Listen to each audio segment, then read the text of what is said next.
இன்றைய செய்தி வெளிப்படுத்தல் நம்முடைய வாக்குத்தத்தம் தான். இந்த மாதத்துடைய இந்த வாக்குத்தத்துடைய தியானிப்பை முடிப்போம். வெளிப்படுத்தல் 21:5.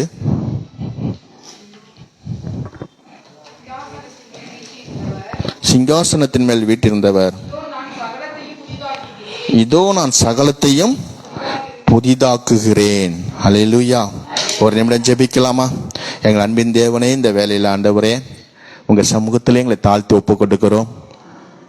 ஆராதனை வேலையில் ஆண்டவரே எங்களோட இடைப்பட்டீங்க அப்பா. இப்பொழுது ஆண்டவரே உங்களுடைய தேவ செய்திக்காய் வருகிறோம். நீர் என்ன செய்தி கொடுக்கிறீரோ அதை நாங்கள் எங்கள் இருதயத்தில் ஏற்றுக்கொள்ள நாங்கள் வந்திருக்கிறோம். கத்து எங்கள் இருதயத்தை பக்குவப்படுத்த வேண்டுமாய், எங்கள் இருதயத்திலே பதிய வேண்டுமாய். எந்த ஒரு கன நித்திரையும் வந்து தடை பண்ணாதபடி கத்தை பாதுகாத்துக் கொள்ளுங்க. ஆசீர்வதிங்க. இயேசுவின் நாமத்தில் ஜெபிக்கிறோம் பிதாவே, ஆமேன் ஆமேன். ஆண்டவர் இந்த வருஷத்துல நமக்கு கொடுத்திருக்க வாக்குத்தத்தம், இதோ நான் என்ன செய்ய போகிறேன், சகலத்தையும் வெற்றி. பைபிள் எடுப்பான், பைபிள் எடுத்துப்பாரு. சகலத்தையும் நான் என்ன செய்ய போறேன். வெளிப்படுத்தல் 21:5 நம்முடைய வாக்குத்தத்தம், இதோ நான் சகலத்தையும் என்ன செய்யறேன், புதிதாக்க போகிறேன் அப்படின்னு சொல்லி ஆண்டவர் வாக்கு கொடுத்திருக்கிறார். இன்னைக்கு நம்ம அந்த வாக்கு தத்தத்தை சுதந்திரித்துக் கொள்வதற்கு நம்ம என்ன செய்யணும், நம்ம இருதயத்தை ஆண்டவருக்கு நேராக ஒப்பு கொடுக்கும் போது கர்த்தர் நிச்சயம் என்ன செய்வாரு, புதிதாக்க அவர் ஏதுவா இருக்கிறார். ஆகவே அநேகர் சொல்லுவாங்க, ஆண்டவருடைய வாக்குத்தத்தம் எனக்கு என்ன செய்யல, ஆசீர்வாதமா இல்லை, எனக்கு ஆண்டவருடைய வாக்குத்தத்தம் எனக்கு என்ன செய்யல, பலிக்கல. எனக்கு ஆண்டவர் கொடுத்த வாக்குத்தத்தம் எனக்கு என்ன செய்யல, கிரியை செய்யலன்னு சொல்லி அநேகர் சொல்லுவதை கேட்டிருக்கிறேன். அந்த வாக்குத்தத்தம் என் வாழ்க்கையில் என்ன செய்யல, அது பயன் தரவில்லை என்று சொல்லுகிறவர்களை நாம் கேட்டிருக்கிறோம். ஏன் பயன் தரவில்லை, ஏன் பலன் தரவில்லை, ஏன் பலிக்கவில்லை என்று நாம் கேள்வி கேட்டோம்னா, இன்றைக்கு அதுக்குரிய பதில் தான் இன்னைக்கு. ஏன் இன்னைக்கு எனக்கு வாக்குத்தத்தம் கிரியை செய்யவில்லை, எனக்கு ஏன் வாக்குத்தத்தம் பயன்பெறாமல் இருக்கிறது என்று அதுக்குரிய பதிலை தான் இன்றைக்கு நாம் தியானித்து நாம் கடந்து செல்ல போகிறோம். முதலாவது ஒரு 8 பாயிண்ட் நான் எடுத்து வச்சிருக்கேன். எத்தனை பாயிண்ட் எடுத்து வச்சிருக்கேன்? ஒரு 8 பாயிண்ட் எடுத்து வச்சிருக்கேன். இன்னும் அநேகம் உண்டு, ஆனாலும் ஒரு சுருக்கி இதில் என்ன செய்திருக்கேன், ஒரு 8 பாயிண்ட் உங்கள் மத்தியிலே வைத்து இதில் படி நீங்கள் என்ன செய்யணும், மாற வேண்டும். இதற்கு நீங்கள் ஒப்பு கொடுக்க வேண்டும். அப்படி ஒப்பு கொடுக்கும் போது அப்படி வாக்குத்தத்தம் உங்க வாழ்க்கையிலே ஆசீர்வாதத்தை தரும். உங்க வாழ்க்கையில என்ன தரும், ஆசீர்வாதத்தை தரும். ஒரு நாள் அது தோற்று போகாது, அந்த வாக்குத்தத்தம் பலிக்காமல் போகாது. முதலாவது பார்க்கிறோம், அப்போஸ்தலர் 2ஆம் அதிகாரம். அப்போஸ்தலர் 2ஆம் அதிகாரம் 38 வாசிங்க.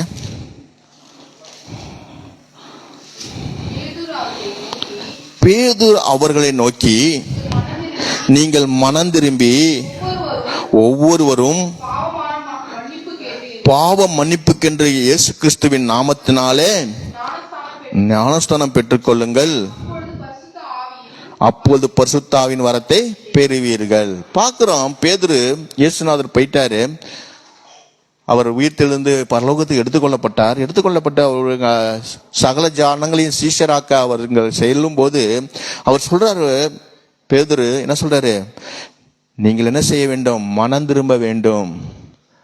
நம்ம வாழ்க்கையில மனம் திரும்புதல் இருக்குதா? மனம் திரும்புதல் என்ன? முதல்ல அதை சொல்லுங்க. மனம் திரும்புதல் தான் என்ன? மனம் திரும்புதல்னா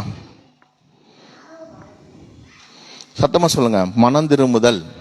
அது தெரியாம இருக்கிற வரைக்கும் நமக்கு என்ன வராது, நமக்கு ஒரு தேவனுடைய வாக்குத்தத்தம் நமக்கு ஆசீர்வாதத்தை உண்டாக்காது. முதலாவது அந்த வாக்குத்தத்தம் நமக்கு வாழ்க்கையில ஆசீர்வாதத்தை தர வேண்டும்னா முதலாவது நமக்குள்ளே ஒரு மனம் திரும்புதல் வேண்டும். என்ன வேண்டும்? மனம் திரும்புதல். மனம் திரும்புதல்னா கேட்கிறேன், யாருமே வாயை திறக்கல. ஏன் சொல்லுங்க, உங்களுக்கு தெரிஞ்சதான் சொல்லுங்க. மனம் அப்படிலாம் எடுத்து போட்டா மனம் திரும்பிட்டோம், அதுதான் மனம் திரும்புதல். பாவத்தை எஸ், அதான் ஒரே வார்த்தை. பாவத்தை விட்டு தேவனுக்கு நேராக திரும்புவதுதான் மனம் திரும்புதல். பாவத்தை விட்டு தேவனுக்கு நேராக நம்ம இருதயத்தை திருப்புவதுதான் மனம் திரும்புதல். இதுதான் ஆண்டவர் சொல்றாரு. இன்னைக்கு அநேகம் நம்ம என்ன செய்யறோம், மனம் திரும்பிட்டோன்னு அந்த நம்பிக்கையில அந்த நிச்சயத்துல நம்ம ஆலயத்துல இருக்கிறோம். ஆனா அந்த பாவம் நம்மளை என்ன செய்து கொண்டு இருக்கிறது, தொடர்ந்து வந்து கொண்டே இருக்கிறது. நம்ம இன்னும் அந்த பாவத்தை விடல. பாவத்தை நம்ம இன்னும் விடவில்லை. தேவனுக்கு பிரியம் இல்லாதது எல்லாமே என்னதான்? தேவனுக்கு பிரியம் இல்லாதது எல்லாமே பாவம். அப்ப தேவனுக்கு பிடிக்காதது செய்யற அது நம்ம பாவத்துக்குள்ளதான் நம்ம இருக்கிறோம் என்ற அர்த்தம்.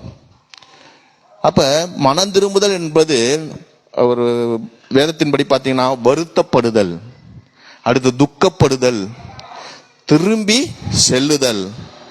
அப்ப இந்த ஒரு பாவம் நமக்குள்ள இருந்தால் அதை குறித்து நம்ம வருத்தப்படணும். ஐயோ, நான் தேவனுடைய பிள்ளை, எனக்குள்ள இந்த பாவம் இருக்குங்கிற அந்த வருத்தம் வந்தாவே நம்ம என்ன செய்யறோம்? மனம் திரும்புகிறோம் என்ற அர்த்தம். அது துக்கப்படணும், அந்த பாவத்தை குறித்து துக்கப்படணும். துக்கம் இருந்தாவே நம்ம என்ன செய்ய போகிறோம்? மனம். ஆனா சில பேர் துக்கமும் பட மாட்டாங்க, வருத்தமும் பட மாட்டாங்க. அடுத்து திரும்பி செல்லுதல். மனம் திரும்புதல் அந்த திரும்பி நன்மையான பக்கம் போவதுதான் மனம் திரும்புதல். நான் அப்படியே இருப்பேன், நான் இருந்த மாதிரியே தான் இருப்பேன், நான் எதுலயும் என்ன செய்ய மாட்டேன்? மனம் திரும்புவதற்கு நான் துக்கப்படவும் மாட்டேன், வருத்தப்படவும் மாட்டேன், திரும்பவும் மாட்டேன், மனம் திரும்பவும் மாட்டேன்னு சொல்லி கடினமாய் பிசாசானவன் என்ன செய்யறான்? வைத்திருக்கும் பொழுது அவர் கொடுத்த வாக்கு தத்தம், அவர் சகலத்தையும் புதிதாக்குறேன்னு சொன்ன வாக்கு தத்தம் நம்ம வாழ்க்கையில பலிக்காது. மனம் திரும்பாத பட்சத்துல அவருடைய வாக்கு தத்தம் நமக்கு என்ன செய்யாது? பலிக்காது. இதெல்லாம் தேவ சமூகத்துல நான் காத்திருந்து ஆண்டவர்கிட்ட கேட்கும் போது இதெல்லாம் ஆலோசனை எனக்கு கொடுக்குறார். இப்பெல்லாம் இருந்தாதான்ப்பா நான் என்ன செய்ய முடியும்? வாக்கு தத்தம் சுதந்திரிக்க முடியும் அப்படின்னு தேவ சமூகத்தில் இருக்கும்போது ஒவ்வொரு பாயிண்டா ஆண்டவர் கொடுக்கிறார். அதுதான் உங்க மத்தியில ஆண்டவர் இந்த நேரத்துல சொல்ல வைக்கிறார். ஆகவே இன்றைக்கு நம்ம கேட்கிட்டா சொல்லுவோம், நான் மனம் திரும்பி ஞானஸ்தானம் எடுத்துட்டேன். அவர் சொல்றா பாருங்க, நீங்க மனம் திரும்பி ஒவ்வொரு பாவம் மன்னிப்புக்கென்று இயேசு கிறிஸ்துவின் நாமத்தினால் ஞானஸ்தானம் பெற்றுக்கொள்ளுங்கள். ஞானஸ்தானமும் நம்ம எடுத்துட்டோம், மனம் திரும்பிட்டோம். ஆனா வாக்குத்தத்தம் மாத்திரம் என்ன செய்யல? கிரியை செய்யல. அப்ப நம்ம இன்னும் மனம் திரும்பவில்லை என்ற அர்த்தம். இன்னும் நம்ம எனக்குள்ள என்ன இல்லை? மனம் திரும்புதல் வரல. இன்னும் மனம் திரும்புதல் நமக்குள்ள இல்லை. ஆனா ஞானஸ்தானம் எடுத்து வச்சேன், 5 வருஷம் 10 வருஷம் 20 வருஷம் 50 வருஷம் ஆயிடுச்சு ஞானஸ்தானம் எடுத்து. ஆனா மனம் திரும்புதல் மாத்திரம் எனக்குள்ள இல்லை என்றோம்னா நம்மளுடைய வாழ்க்கையில ஆண்டுடைய ஆசீர்வாதத்தை பார்ப்பது மிகவும் கடினமாக ஒன்றாய் காணப்படுகிறது. மனம் திரும்பினோம் என்று சொல்லுகிறவர்கள் இன்னைக்கு யார் யாரெல்லாம் உங்க வீட்டுல உங்க மாமனார் மாமியார்லாம் ஒரு கிளாஸ் டீ கொடுத்துட்டு வந்தீங்க? உங்க மாமனார் மாமியார் இருக்காங்களா? அவங்களுக்கெல்லாம் ஒரு கிளாஸ் டீ கொடுத்தேன் இன்னைக்கு அப்படின்னு சொன்னீங்கன்னா நீங்க நிச்சயம் மனம் மாறி இருக்கீங்க, மனம் திரும்பி இருக்கீங்கன்னு அர்த்தம். கர்த்தர் இதை கேட்க சொன்னார். எத்தனை பேர் ஒரு கிளாஸ் டீ கொடுத்தாங்க?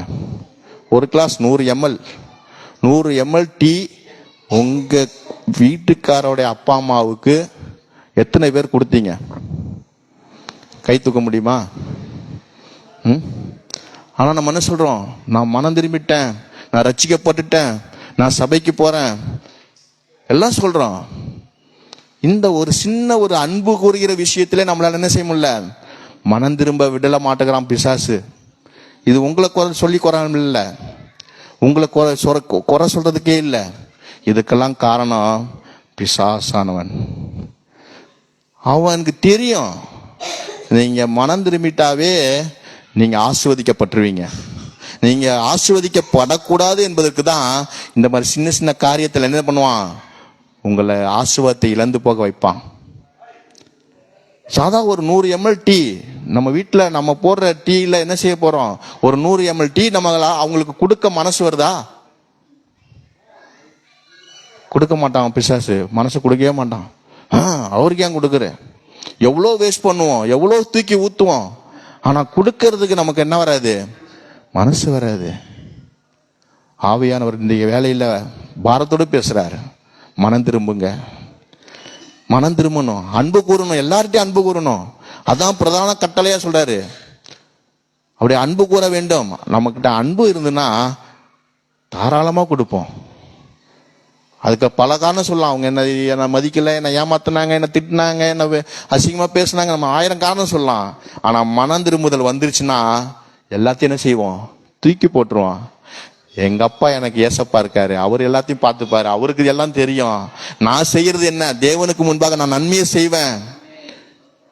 ஆண்டவர் சொல்றாரு, நீங்கள் நன்மை செய்கிறவளுக்கே நீங்க நன்மை செய்யறதுனால ஒரு பிரயோஜனமும் இல்ல. உங்களுக்கு தீமை செய்கிறவளுக்கு தான் நீங்க என்ன செய்யணும்? நன்மை செய்வதுதான் தேவனுக்கு அது பிரியமா இருக்கிறது. இன்னைக்கு நம்ம எதுல நம்ம மனம் திரும்பி இருக்கிறோம்? ஆண்டவர் இன்னைக்கு அதான் பேசுறாரு. அந்த மனம் திரும்பாத பட்சத்துல ஆண்டவருடைய ஆசீர்வாதங்களை நம்ம என்ன செய்ய முடியாது, பெறுவது ரொம்ப கடினம். பெறுவது ரொம்ப கடினம். இன்னைக்கு நீங்க மனம் திரும்புவீங்களா, திரும்ப மாட்டீங்களா? எத்தனை பேர் திருமணம் எடுக்கிறீங்க? நான் நிச்சயம் மனம் திரும்புவேன். ஏன்னா நம்ம சபையில ஆசீர்வாதம் இல்லைங்க. நம்ம சபையில என்ன இல்லை, ஜனங்கள் ஆசீர்வதிக்கப்படலை. நீங்க வருத்தப்படுறீங்களோ இல்லையா, நான் வருத்தப்படுறேன்.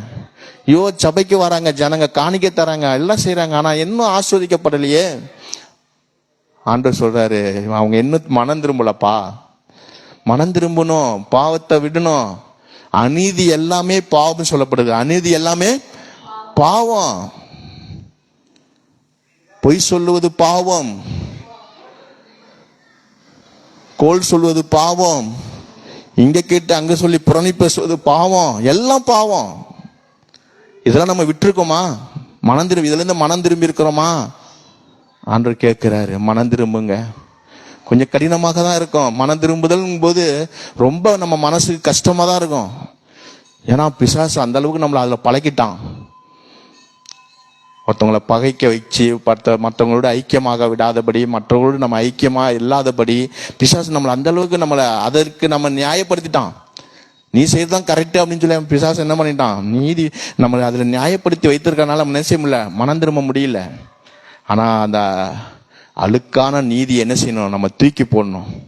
அழுக்கான நீதி, பிசாசு கொடுக்கிற நீதி என்ன நீதி? அழுக்கான நீதி. அதை தூக்கிட்டு பரிசுத்தமான தேவன் கொடுக்கிற அந்த நீதியின் பாதையிலே நீங்கள் வரும்போது நிச்சயம் என்ன செய்வீங்க, நீங்க மனம் திரும்புவீங்க. அதுக்கு 4 படிகள் இருக்குது. மனம் திரும்புவதற்கு 4 படிகள் இருக்கு. அதில் முதல் படி பார்த்தீங்கன்னா, அந்த பாவத்துக்குரிய அந்த மனம் திரும்புவதற்கு நான் என்ன செய்யறேன், பொறுப்பை ஏற்றுக்கொள்ளணும். அந்த மனம் திரும்பாம நான் இருக்கிறதுக்கு என்னுடைய பொறுப்பை ஏற்றுக்கொள்ளணும். இன்னைக்கு நான் ஒன்றும் பாவம் செய்யலையே, நான் நல்லதா செய்யறேன், நான் நீதியா தான் நடக்கிறேன் அப்படின்னு சொல்லி என்ன செய்யறோம். அதான் 1 யோவான்ல பாக்குறோம்.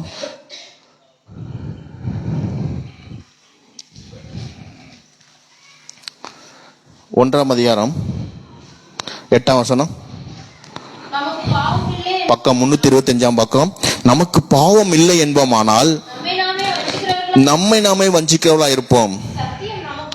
சத்தியம் நமக்குள்ள இல்லைன்னு அர்த்தம். நமக்கு பாவமே, நான் பாவமே செய்யலைங்க அப்படி நம்ம இருந்தோம்னா நம்ம நாம என்ன செய்யறோம், ஏமாற்றி கொண்டிருக்கிறோம் என்று அர்த்தம். அதான் சொல்றாரு யோவான், நம்ம நாம என்ன செய்யறோம், ஏமாற்றுறோம். அப்ப அதுக்குள்ள நமக்கு என்ன இல்லை, சத்திய வசனம் நமக்குள்ள இல்லை. நான் செய்யறதுதான் கரெக்டு அப்படின்னு நமக்குள்ள என்ன செய்யறோம், ஒரு நீதியை நம்மளே தீர்த்து கொள்கிறோம். ஆனா அது நாம் செய்வது சரியா என்பதை வசனம் தான், இந்த சத்தியம் தான் நம்மளை என்ன செய்யும், நியாயம் தீர்க்கும். நான் எல்லாத்தையும் வசனத்தோடு தான் பார்ப்பேன். இந்த வேத வசனம் என்ன சொல்லுது, நான் எனக்காக பார்க்கறதல்ல, இந்த வசனத்துக்காக நான் பார்ப்பேன். வசனம் என்ன சொல்லுது, வசனம் பத்தி நான் வாழ்றேனா, பொறுப்பேற்றுக்கணும். நான் செய்வது பாவம் தான் என்பதை பொறுப்பேற்றுக்கணும். இன்னைக்கு அதை ஏற்றுக்கொள்ற மனசே வராது. அடுத்த 4வது படி, மன வருத்தம் அடைதல் வேண்டும். நான் செய்த பாவத்துக்கு நாம் என்ன செய்யணும், ஐயோ இத்தனை நாளா என் குடும்பத்தில் உள்ளவங்களை நான் கவனிக்காம இருந்துட்டேனே, அது பாவமாச்சே அப்படின்னு மன வருத்தம் வரணும். என் கூட பிறந்த சகோதர சகோதரியை நான் நேசிக்கலையே, என் தாயின் வயிற்றில் பிறந்தவர்களை நான் என்ன செய்தேன், வெறுத்து விட்டேனே, அவங்களை நான் ஒதுக்கி விட்டேனே அப்படின்னுங்கிற மன வருத்தம் நமக்குள்ள வரணும். பிசாசு கொடுக்கவே மாட்டான். மனசை கல்லாக்கி வச்சிருவான். மனசை என்ன செஞ்சிருவான், கல்லாக்கி வச்சிருவான். நீ செய்யதான் கரெக்டு, போ, அவங்க என்ன பண்ணியிருக்காங்க உனக்கு, இதுக்கு போய் நீ அவங்களுக்காக கஷ்டப்படுறியா அப்படின்னு பிசாசு சொல்லுவான். உடனே நம்ம ஆமாம் என்ன, ஆமாம் அவங்க எவ்வளோ நமக்கு கேடு பண்ணியிருக்காங்க, இதில் இப்போ நம்ம செய்யறதுதான் கரெக்டு. ஆனால் மனம் வருத்தம் அடைய வேண்டும். ஆண்டவரே என்ன மன்னிங்க ஆண்டவரேன்னு சொல்லி மன வருத்தம் அடையும் போது கர்த்தர் நிச்சயமாய் மனம் திரும்புதலை தருவார். மன வருத்தம் வராத வரைக்கும் மனம் திரும்புதல் அங்க வராது. அடுத்து பாவத்தை அறிக்கை செய்யணும். பாவத்தை என்ன செய்யணும், அறிக்கை செய்யணும். சங்கீதம் 32:5 வாசித்தீங்கன்னா தெரியும். தாவீது அறிக்கை செய்கிறாரு, தான் செய்த பாவத்தை அறிக்கை செய்யறான். பாவத்தை அறிக்கை செய்தால் மாத்திரம்தான் மனம் திரும்ப முடியும். உணர்ந்தால் மாத்திரம் போதாது. நான் இதெல்லாம் செய்யறது தப்பு தான். சில பேர் சொல்லுவாங்க, நான் இதெல்லாம் செய்யறது தப்பு தான், என்ன செய்ய அப்படின்னு அதோட விட்டுருவாங்க. அது அறிக்கை செய்து விட்டு விட வேண்டும். 32:5 எடுத்தீங்களா? சங்கீதம் 32:5.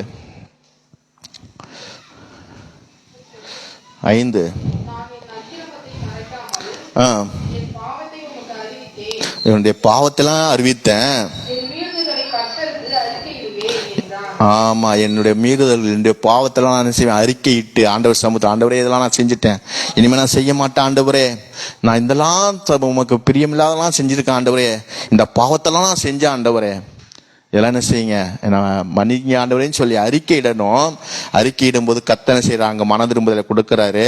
அடுத்த 4வது பார்க்கிறோம், மன்னிப்பை பெறணும். ஆண்டவர்கிட்ட என்ன செய்யணும், மன்னிப்பு கேட்கணும். ஆண்டவரே என்னை மன்னிங்க ஆண்டவரே, என்னை மன்னிங்க ஆண்டவரே. ஏசாயா 44:22 அதான் சொல்றாரு. ஏசாயா 44:22,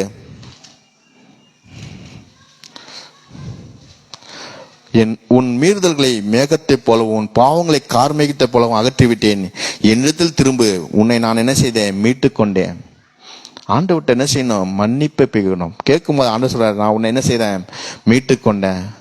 உன் மீறுதல்கள் உன் பாவங்கள் மேகத்தை போல, கார் மேகத்தை போல இருந்தாலும் நான் அதெல்லாம் என்ன செய்யறேன், நம்ம மன்னிப்பு கேட்கும்போது கர்த்தர் என்ன செய்யறாரு, எப்பேற்பட்ட பாவமா இருந்தாலும் ஆண்டவர் என்ன செய்யறாரு, அதை மன்னித்து விடுகிறார். இதுதான் ஆசீர்வாதம். ரட்சிக்கப்பட்டுட்டேன், மனம் திரும்பிட்டேன் என்றால் நம்ம ஒரு காரியத்தில் கூட என்ன செய்யக்கூடாது, யாரும் நம்மளை குறை சொல்லக்கூடாத அளவுக்கு வாழ்வதுதான் மனம் திரும்பி இருக்கிறோம் என்று அர்த்தம். யார் சொல்றாங்களோ இல்லையா, வேத வசனம் நமக்கு சொல்லணும்.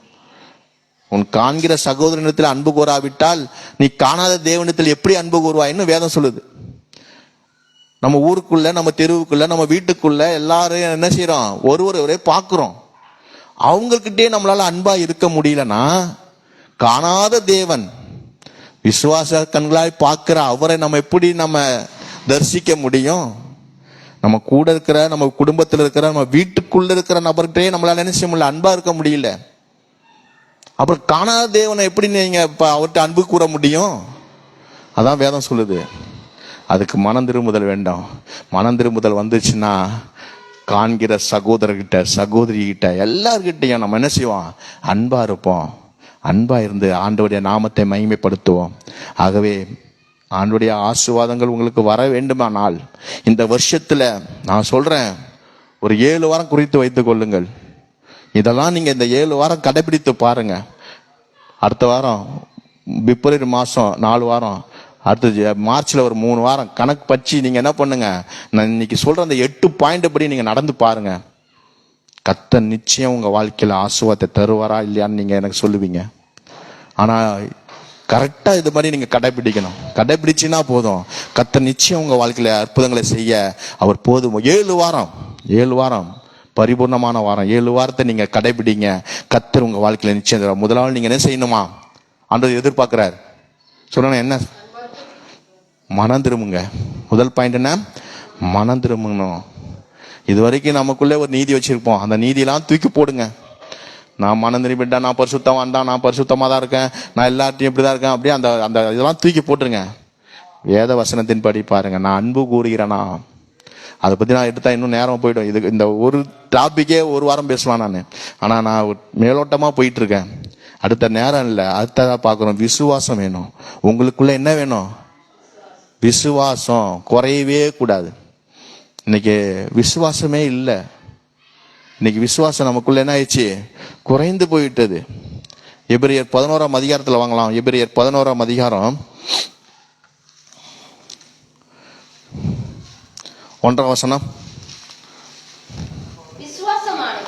விசுவாசமானது நம்பப்படுகிறவைகளின் உறுதியும் காணப்படாதவைகளின் நிச்சயமா இருக்கலாம். விசுவாசம் என்பது என்னதான், நம்பப்படுகிறவைகளின் உறுதி. நம்பணும். நம்புறதுல என்ன வேணுமா, உறுதி. அதான் விசுவாசம். இன்னைக்கு நம்புறதும் இல்லை, உறுதியாகவும் இருக்கிறது இல்லை. அப்புறம் எப்படி விசுவாசம் இருக்கும்? ஆண்டவர் எனக்கு இதை செய்வாருங்கன்னு நம்பணும் முதலாவது. அந்த நம்பிக்கை மேல உறுதி இருக்கணும். அவர் செய்வாரா செய்ய மாட்டாரான்னு தெரியலையே அப்படின்னு ஒரு அவிசுவாசம் வந்துடுது. உறுதி இல்லாம போறது, அது விசுவாசம் அல்ல, அது அவிசுவாசம். அது காணப்படாதவில் நிச்சயம், அதாங்க விசுவாசம். கண்ணால பார்த்திருக்க மாட்டோம், ஆனா கர்த்தர் என்னை ஆசீர்வதிப்பார், கர்த்தர் என் குடும்பத்தை பாதுகாப்பார், என்னுடைய வாழ்க்கையை கர்த்தர் உயர்த்துவார்னு சொல்லி காண்பதற்கு ஒண்ணுமே இருக்காது, உயர்த்துவதற்குரிய அறிகுறியே இருக்காது, ஆனாலும் நம்பணும். காணக்கூடாதவைகளை நம்புறது தான், அதான் காணக்கூடாதவைகளின் நிச்சயமா இருக்கிறது தான் விசுவாசம். நம்ம பார்வைக்கு தெரியாது, என்ன ஆண்டவர் என்ன உயர்த்துவாரு, எல்லாரையும் பார்க்கல, என் குடும்பத்தில் இருக்கிற எல்லா சொந்த பந்தங்களை காட்டில என்ன உயர்த்துவான்னு சொல்லி கூட அதுக்குரிய அறிகுறியே இருக்காது. ஆனா நம்பணும், என்னுடைய சொந்தக்காரங்களை காட்டிலும் எனக்கு எல்லாரை காட்டிலும் என்ன ஆண்டவர் என்ன உயர்த்த முடியும். ஏன்னா அவருக்குள்ள நான் மனம் திரும்பி இருக்கிறேன், அவரை நான் விசுவாசிக்கிறேன், நான் விசுவாசிக்கிறவர் இன்னார் என்று அறிவேன்னு சொல்றார். அப்ப நம்ம விசுவாசிக்கிறவர் நம்ம யாருன்னு அறிந்தோம்னா அவர் மேல இந்த விசுவாசம் தான் வரும். காணப்படாதவைகள் உறுதியா இருக்கும். போன வாரம் யோசிப்பை பத்தி பார்த்தோம்ல, அவன் நினைச்சானா எகிப்து தேசத்துக்கே நான் அதிகாரியா ஆகுவேன்னு நினைச்சிருப்பானா? அவனுடைய ஆர்டர் இல்லாம கையும் காலம் ஆட்டக்கூடாத அளவுக்கு ஆண்டவர் அந்த அளவுக்கு அவனை உயர்த்தி வைக்கிறார். காரணம், அவன் கர்த்தருக்குள்ள இருந்தான், கர்த்தரை விசுவாசித்தான். என்னை கர்த்தர் எங்க கொண்டு போனாலும் கர்த்தரை என்னை வெறுமையா விட மாட்டாரு, என்னை குழியில தூக்கி போட்டாலும் அவர் என்ன செய்வார், அந்த குழியிலிருந்து என்னை ராஜாவாக உயர்த்த அவரால் முடியும். அவன் விசுவாசித்தான். அவர் அதனால கர்த்தர் அவனை என்ன செய்தார், அந்த எகிப்து தேசத்துக்கே அவனை அதிகாரியாய் மாற்றினார். ஆகவே விசுவாசி, நீங்க விசுவாசம் இன்னைக்கு என்ன இல்ல, சுத்தமா இல்ல. நம்ம விசுவாசிகள்கிட்ட என்ன இல்ல, விசுவாசமே இல்ல. பேசுனாவே அவிசுவாசம் தான். விசுவாசம் வந்துச்சுன்னா என்ன செய்யும் தெரியுமா, பயம் வராது. இன்னைக்கு அநேகருக்குள்ள பயம் வந்துட்டாவே அங்க என்ன இல்ல அர்த்தம், விசுவாசம் இல்லைன்னு அர்த்தம். பயம் யாருக்குள்ளலாம் வருதோ அவங்களுக்குள்ள என்ன இல்ல, விசுவாசம் இல்லை. அப்ப விசுவாசம் எங்க வருதோ அங்க என்ன உண்டு, ஆண்டோடைய ஆசீர்வாதம் உண்டு, நம்பிக்கை உண்டு. ஆகவே ஆண்டவர் சொல்றாரு, என் மேல நீங்க என்ன பண்ணுங்க, விசுவாசம். அந்த 11ஆம் அதிகாரம் முழுவதும் நீங்க படிச்சீங்கன்னா தெரியும், விசுவாசத்தினால யாரெல்லாம் எப்படி ஆசீர்வாதத்தை பெற்றாங்கன்னு சொல்லி அவர் சொல்றாரு. அது 12ஆம் அதிகாரம் 1ஆம் வசனம் பாத்தீங்கன்னா, ஆகையால் மேகமோன்ற இத்தனை திரளான சாட்சிகள் நம்மை சூழ்ந்து கொண்டிருக்கிற பாரமான யாவற்றை நம்மை சுற்றி நெருங்கி நிற்கிற பாவத்தையும் தள்ளிவிட்டு விசுவாசத்தை துவக்குகிறவரும் முடிக்கிறவமா இருக்கிற இயேசுவை நோக்கி நமக்கு நியமித்திருக்கிற ஓட்டத்திலே எப்படி ஓடணுமா, பொறுமையோடு ஓடணும். அப்ப மேகம் போன்ற இத்தனை விசுவாசத்துக்கு அநேக சாட்சிகள் வேதத்தில் இருக்குது. இன்னைக்கு உலகத்திலே அநேகர் சொல்லுவாங்க, அநேக ஊழியர்களுடைய சாட்சி கேட்டீங்கன்னா சொல்லுவாங்க, என்ன சொல்லுவாங்க, எனக்கு ஒருவேளை சாப்பாடு இல்லைங்க, ஊழியத்துக்கு வரும்போது சாப்பாட்டுக்கே வழி இல்லாம இருந்தேன், ஆனா ஆண்டவர் இன்னைக்கு அநேகருக்கு கொடுக்கும் கரங்களாக, அநேகரை போஷிக்கிற கரங்களாக மாற்றான்னு சொல்லி அநேகர் ஊழியக்காரங்க சொல்றதை நானும் கண்கூடா பார்த்திருக்கேன். அநேகர் ஊழியத்துல கஷ்டப்பட்டு இருந்தவர்கள் உண்டு. ஆனா அவர்கள் அந்த விசுவாசத்துல ஒரு நாளும் தளராதபடினால கர்த்தர் என்ன பண்ணாரு, ஏற்ற வேலை வந்தது, அவர்களை கர்த்தர் உயர்த்தினார். ஆகவே ஆண்டவருடைய வாக்குத்தத்தத்தை ஆசீர்வாதத்தை நீங்க சுதந்திரித்துக் கொள்வதற்கு இரண்டாவது என்ன வேணும், என்ன வேணும், எல்லாம் சொல்லுங்க, விசுவாசம் வேண்டும். ஜோதியக்கா என்ன வேணும், விசுவாசம் நமக்குள்ள வேண்டும். முதலாவது மனம் திரும்பணும். எதெல்லாம் மனம் திரும்பணும் அதெல்லாம் இன்னைக்கே நீங்க என்ன செய்யணும், மனம் திரும்புங்க. அது விசுவாசத்தை நீங்க வர்த்திக்க பண்ணுங்க, பெருக செய்யுங்க. எதை பார்த்தாலும் விசுவாசமா பேசுங்க, எதை பேசினாலும் விசுவாசமா பேசுங்க. இது எனக்கு கர்த்தர் தருவாருங்க, இதை எனக்கு செய்வாருங்க, எனக்கு செய்யாம யாருக்குங்க செய்வாரு, என் வியாதியை நீக்குவாருங்க, நான் இப்படியே இருக்க மாட்டேங்க அப்படின்னு விசுவாசமா பேசுங்க. அவிசுவாசத்தை மட்டும் பேசாதீங்க. ஆமா நான் இப்படியே தான் இருப்பேன், பிறகு எனக்கு சரியே ஆகாது, பிறகு எனக்கு என் கடன் தொல்லை போகாது, பிறகு போகாதுன்னா போகாம தான் இருக்கும். கர்த்தர் இந்த வருஷத்துல எனக்கு மாத்துவாருங்க அப்படின்னு விசுவாச அறிக்கையிடணும். என் கடன் பிரச்சனை இந்த ஒரு 5 மாசத்துல மாத்துவாரு, ஒரு 2 மாசத்துல மாத்துவாருன்னு நீங்க என்ன செய்யணும், விசுவாசிக்கணும். விசுவாசித்தால் மாத்திரம் தானே செய்ய முடியும், நீங்க ஆசீர்வாதத்தை சுதந்திரித்துக் கொள்ள முடியும். அடுத்து மூன்றாவது பார்க்கிறோம், பரிசுத்த ஆவியின் அபிஷேகத்தை நீங்க பெறணும். மூன்றாவது என்ன? பரிசுத்த ஆவியின் அபிஷேகம் நமக்குள்ள வந்துட்டுனாவே அவருடைய ஆசீர்வாதத்தை நம்ம என்ன செய்யலாம், எளிதாக சுதந்திரித்துக் கொள்ள முடியும். அப்போஸ்தலர் 2ஆம் அதிகாரம், அப்போஸ்தலர் 2ஆம் அதிகாரம் வாங்க.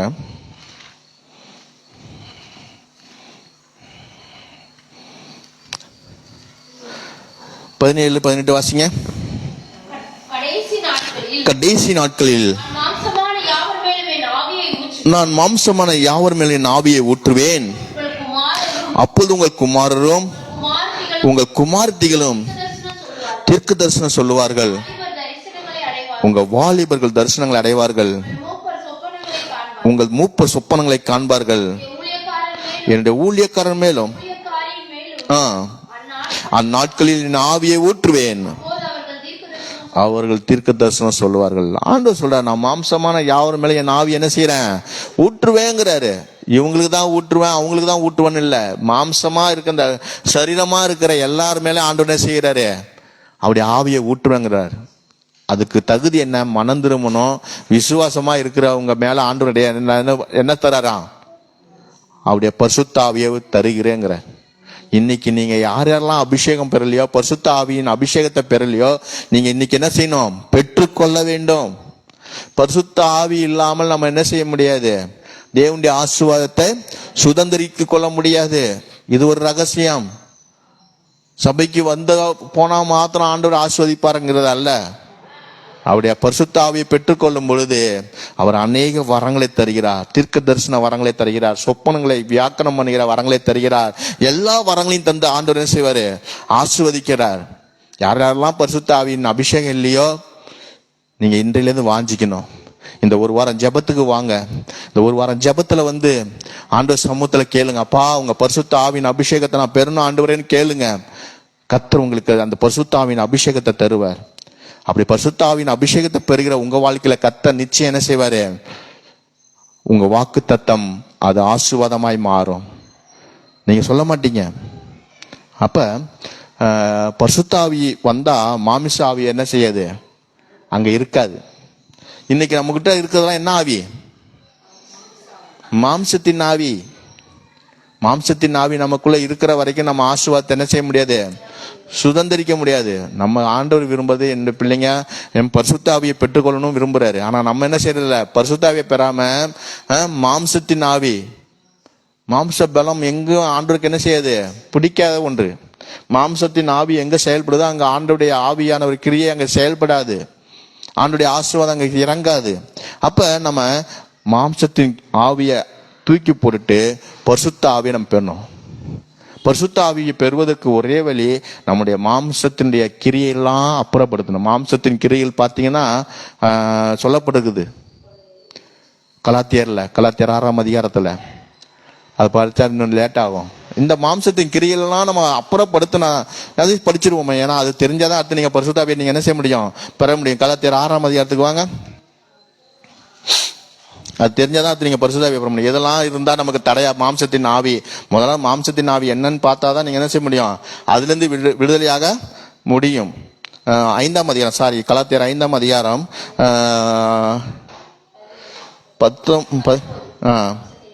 19 வாசிங்க. மாம்சத்தின் கிரியைகள் வெளியரங்கமாயிருக்கின்றன. அவையாவன முதலாவது என்னது, மாம்சத்தின் கிரியை என்ன இருக்கு, விபச்சாரம். விபச்சார ஆவிய ஒரு மனுஷனுக்குள்ள இருக்குமானால் அவனால் ஆசீர்வாத தேவனுடைய ஆசீர்வாதங்களை பெற முடியாத, வாக்கு தத்தத்தை சுதந்திரித்து கொள்ள முடியாது.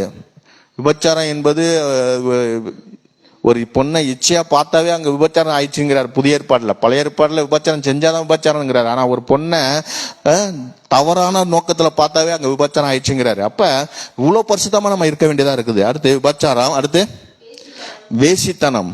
வேசித்தனமும் விபச்சாரமும் ஒண்ணுதான். அசுத்தம், அசுத்தமா இருக்கிறது,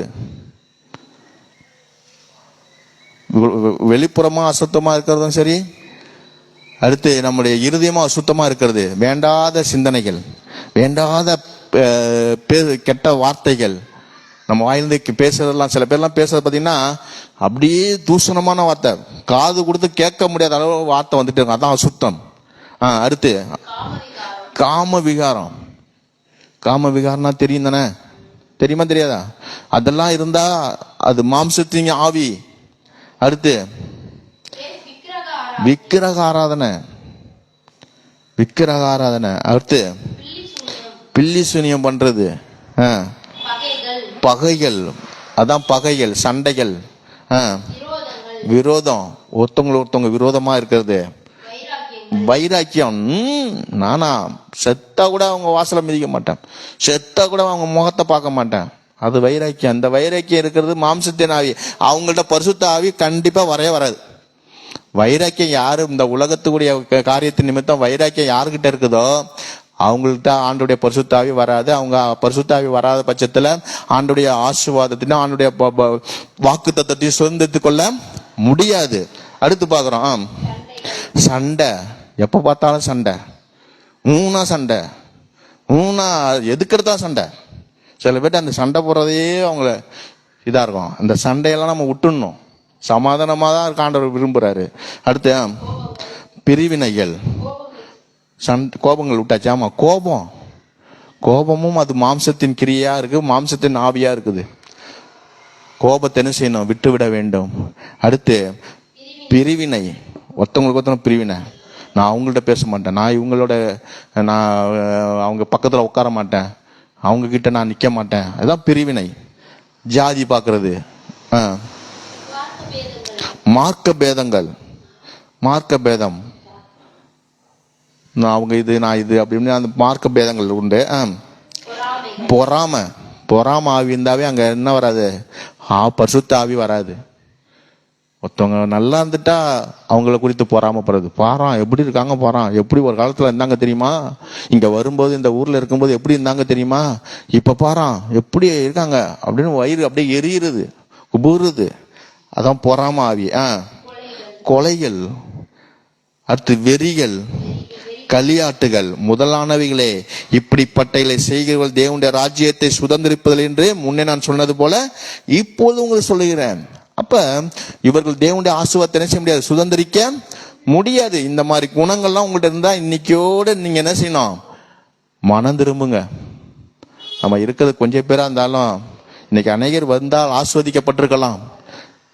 வராதவர்கள் இந்த இது லைவ்ல இருக்கு, நீங்க பார்க்க சொல்லுங்க, இதை செய்தியை கேளுங்கன்னு சொல்லுங்க.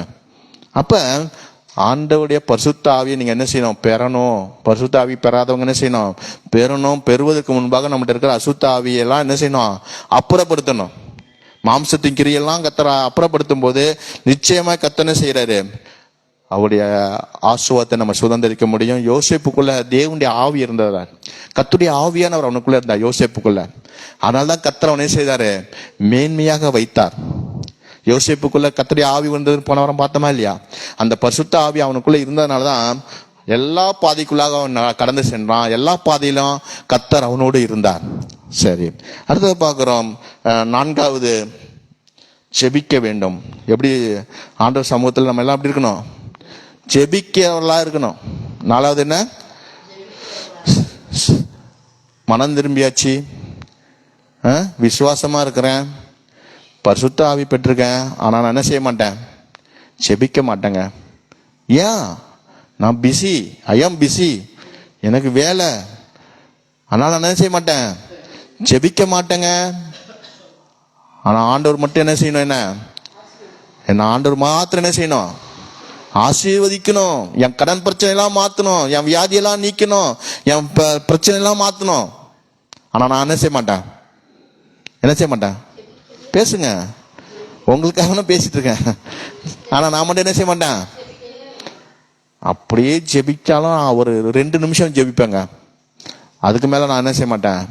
ஜெபிக்க மாட்டேன். ஆண்டவருடைய சீஷரை பார்த்து கேட்டார், 1 மணி நேரம் எனக்காக நீங்க விழித்திருந்து ஜெபிக்க கூடாதா? ஆண்டவர் கேட்கிறார், அங்கலாய்ப்பா கேட்கிறார்.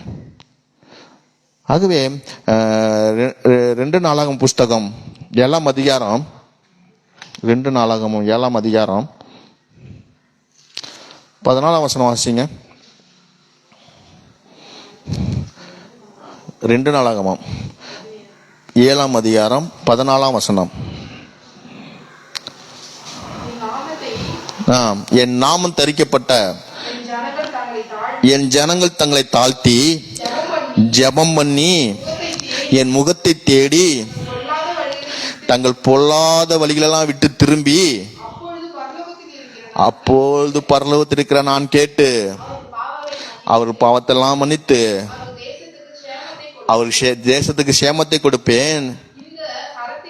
இந்த ஸ்தலத்திலே செய்யப்படும் ஜெபத்திற்கு என் கண்கள் திறந்தவைகளும் என் செவிகள் கவனிக்கிறவுமா இருக்கிறது. அப்ப நம்ம என்ன செய்யணுமா? தேவ சமூகத்துல ஜெபிக்கணும். தங்களை தாழ்த்தி ஜெபம் பண்ணும்போது நான் சேமத்தால் நிரப்புவேன்.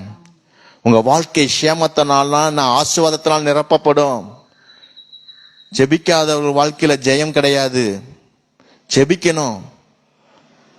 எத்தனை பேர் ஜெபிக்கிறீங்க? எத்தனை பேர் ஜெபிக்கிறீங்க சொல்லுங்க. ஜெபிக்கணும். நல்லா ஜெபிங்க. மணிக்கணக்கா ஜெபிங்க தேவ சமூகத்துல. ஜெபம் ஒரு நாளும் தோற்று போகாது. ஜெபத்துக்கு மரணம் அல்ல. ஜெபம் பண்ணுகிறவனா மறிக்கலாம், ஆனா ஜெபம் ஒரு நாள் என்ன செய்யாது? மறிப்பதில்லை. ஆகவே ஜெபிங்க. இயேசுநாதர் 14ஆம் அதிகாரம் மத்தேயு 14ஆம் அதிகாரம் 23ஆம் வசனம் இயேசுநாதர் என்ன பண்றாரு? ஜெபிக்கிறாரு. உபவாசம் இருந்து ஜெபிக்கிறாரு, தனித்து ஜெபம் பண்றாரு, இருட்டுல ஜெபம் பண்றாரு, மலையில போய் ஜெபம் பண்றாரு. இயேசுநாதர் ஜெபிக்கிறாரு. அதுபோல நீங்களும் என்ன செய்யணும்? ஜெபிக்கணும். எடுத்தீங்களா? 14:23 மத்தேயு 14:20 அவர் ஜனங்களாம் அனுப்பிவிட்ட பின்பு தனித்து ஜெபம் பண்ணும்படி மலையில் மேல் ஏறுறாரு. அவர் ஆமா, அவர் தனிமையா என்ன பண்றாரு? ஜெபிக்கிறாரு. நீங்களும் நானும் ஜெபிக்கிறோமா? அவர் தேவனுடைய பிள்ளையா இந்த பூமியில வந்தவரே என்ன பண்றாரு? ஜெபிக்கும் போது நாங்களும் நம்மளாம் ஏமாத்துறோம், நீங்களும் நானும் ஏமாத்துறோம். ஜெபிக்கணும். ஜெபிக்காத வரைக்கும் நம்ம ஆண்டோடைய ஆசீர்வாதத்தை என்ன செய்ய முடியாது. அவங்க ஜெபிப்பாங்கங்க, இவங்க ஜெபிப்பாங்கங்க, எங்க அம்மா ஜெபிச்சுப்பாங்க, எங்க அப்பா ஜெபிப்பாங்க, எங்க பாஸ்டர் ஜெபிப்பாரு, அவங்க ஜெபிப்பாங்க தான். ஆனாலும் நீங்கள் என்ன செய்யணும்? ஜெபித்தால் தான் உங்கள் ஆத்மாவுக்கு ஆசீர்வாதத்தை நீங்க என்ன செய்ய முடியும்? கொண்டு வர முடியும். அல்லேலூயா, அல்லேலூயா. எத்தனை பேருக்கு புரியுது? நான் பேசுறதெல்லாம் புரியுதா? புரியுதா? ஏதாவது புரியாம இருக்குன்னா சொல்லுங்க, இன்னும் கொஞ்சம் ஸ்லோவா போறேன். அப்ப 4வது என்ன பார்த்தோம்? ஜெபிக்கணும். நீங்களும் நானும் ஜெபிக்கணும் தேவ சமூகத்துல. இது எனக்கும் சேர்த்துதான் சொல்றேன். உங்களுக்கு இவரு என்ன பெரியதா நீங்க நினைக்க வேணாம். நான் சொல்லுகிறேன், நானும் அதில் செய்யணும், செயல்படுத்துவேன், ஜெபிப்பேன். ஆகவே ஜெபிங்க. அடுத்து பார்க்கிறோம் வேதத்தை நேசிக்கணும். 5வது என்ன? வேதத்தின் மேல வாஞ்சையா இருக்க வேண்டும். சங்கீதம் 1ஆம் அதிகாரம் எடுத்துங்களா? சங்கீதம் 1 எடுத்தீங்கன்னா வாசிங்களா? எத்தனை வசனம்? 2ஆம் வசனம். 2ஆம் வசனம் வாசிங்க. கர்த்தருடைய வேதத்தில் பிரியமாயிருந்து இரவும் பகலும் அவருடைய வேதத்தில் தியானமா இருக்கிற மனுஷன் பாக்கியவான். கர்த்தர் வந்த மனுஷனை தான் ஆசீர்வதிக்க முடியும். இன்னைக்கு எடுக்கிற பைபிள் அடுத்த வாரம் தான் எடுக்கிறது சில பேர். எத்தனை பேர் அப்படிப்பட்ட சூழ்நிலையில் இருக்கீங்க? மாத்துங்க. இன்னையோட மாத்தணும். இன்னைக்கு வைக்கிற வீட்டுல கொண்டு போய் வைக்கிற அலமாரில வைக்கிற பைபிளை அடுத்து சர்ச்சைக்கு வரும்போது தான் என்ன செய்யறது? தட்டி தூசியை தட்டி என்ன செய்யறது? எடுக்கிறது. இந்த நிலைமையில இருந்தால் கர்த்தர் நம்மளை என்ன செய்ய முடியாது? ஆசீர்வதிக்க முடியாது. இதெல்லாம் உங்களை ஆசீர்வாதத்துக்குரிய வழியை நான் சொல்லி கொடுத்து கொண்டே இருக்கிறேன். ஆலயத்துக்கு வரேன், ஆனா ஆசீர்வாதம் இல்லையே. நீங்க சில பேருடைய கேள்வி, அநேக கேள்வி இருக்கு. ஆனா இதுக்கெல்லாம் நீங்க டிக் பண்ண முடியுமா? நான் வேதத்தை இரவும் பகலும் தியானிக்கிறேன், இரவும் பகலும் வாசிக்கிறேன், இரவும் பகலும் அவருடைய வேதத்தில் பிரியமா இருக்கிறேன்னு எத்தனை பேர் சொல்ல முடியும்? இன்னைக்கு எத்தனை பேர் பைபிள் படிச்சிங்கன்னு கேட்டா எத்தனை பேர் சொல்ல முடியும்? நான் இன்னைக்கு பைபிள் படிச்சேங்க அப்படின்னு சொல்ல முடியும்? பரவாயில்ல, படிச்சிருக்கேங்க. ஒரு சில பேர் படிக்கணும். நீங்க வேதத்தை நேசிக்கணும். அவர் வேதத்தை நேசிக்கிற மிகுந்த சமாதானம் உண்டுன்னு சொல்லப்படுகிறது. சங்கீதம் 119 165 வாசிங்க. 119 165 வசனம்.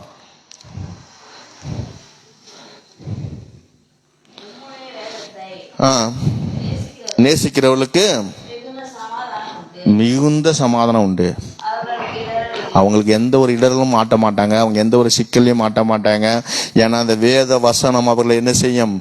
ஆசீர்வதிக்கும்.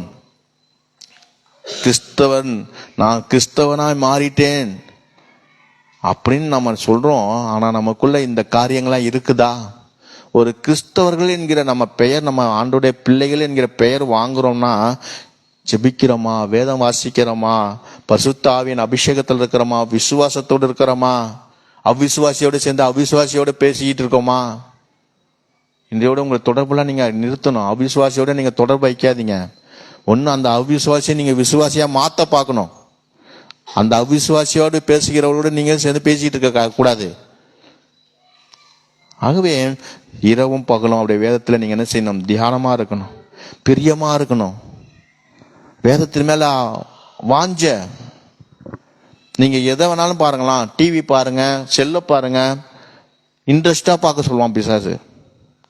ஆனா வேதத்தை மட்டும் தூக்க உங்களால முடியுமான்னு பாருங்களா. வீட்டுல எத்தனை பேருக்கு நான் வீட்டுல பைபிள் எடுக்க முடியும்னு சொல்றீங்க?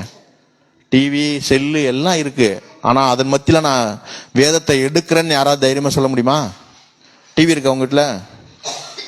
டிவி இருந்து கேட்கிறேன், டிவி இருக்கிறவங்க பைபிள் எடுக்க முடியுதா உங்க வீட்டுல? முடியாது. அழகான சீரியல் போயிட்டு இருக்கு.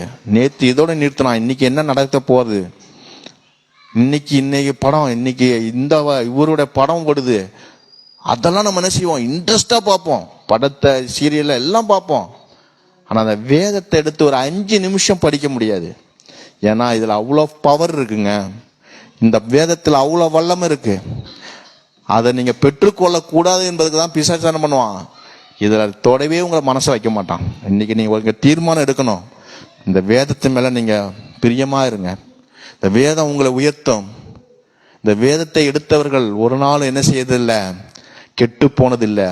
இந்த வேத புஸ்தகம் யார் கையில இருக்குதோ அவங்களை கர்த்தர் மேன்மையாக தான் வைப்பார். இந்த வேதத்தை நேசிக்கிறவர்களுக்கு மிகுந்த சமாதானம் உண்டு. இந்த வேதத்தின் மேல பிரியமா இருக்கிறவர்கள் பாக்கியவான்கள். ஆகவே இந்த வேதத்தை நீங்க ஒரு நாளும் அசட்டை பண்ணாதீங்க. கொஞ்சம் ஒதுக்குங்க. டிவி, செல்லாம் ஒதுக்கி வச்சுட்டு இந்த வேதத்துக்கு கொஞ்சம் நேரத்தை கொடுங்க. இதுக்கு முக்கியத்துவம் கொடுத்துட்டு அதுக்கப்புறம் வேணா கூட பாருங்க. நான் உங்களை என்ன செய்யல, முழுமையா உடனே நிறுத்த சொல்லல. கொஞ்சம் கொஞ்சமா வேதத்தின் மேல நீங்க வாஞ்ச வையுங்க. கர்த்தர் உங்க வாழ்க்கையை ஆசீர்வதித்து அவர் நடத்த போதுமானவராக இருக்கிறார். அடுத்த 6வதாக, கர்த்தருக்கு நீங்க என்ன செய்ய வேண்டும்? என்ன செய்ய வேண்டும்?